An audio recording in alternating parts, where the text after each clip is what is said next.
ওয়ালাইকুম আসসালাম। আজকে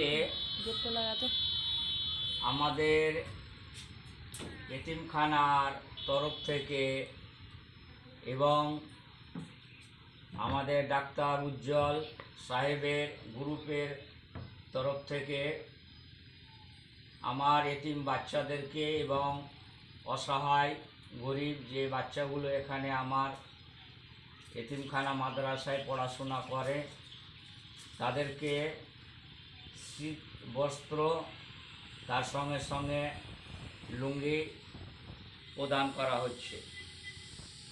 আমাদের আজকে শীতবস্ত্র প্রদান করা হচ্ছে ডাক্তার উজ্জ্বল এবং তার সঙ্গে ইমানদার বাদশাহ আরও ওনাদের যে গ্রুপ আছে ওই গ্রুপের তরফ থেকে ওনারা আমার